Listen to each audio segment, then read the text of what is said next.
Sa yugtong ito, hayaan niyo ako maging makata. Sa angkin niyang malaanghil na katangian at kagandahan, duda-duda na siya ang pinaka. Tinitingala ng karamihan, iniidulo ng mga mamamayan.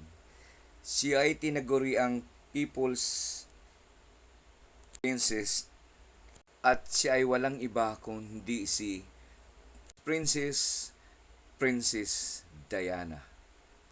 Ngunit tulad ng isang pangkaraniwang tao, siya ay may angking sariling problema na uuwi sa sobrang pagluluksa ng masa hindi lang sa bayan niya. Siya ay namatay sa isang trahedya ng Manibela, sa isang car accident. Ating balikan ng tanaw ang kanyang makulay na buhay ni Princess Diana.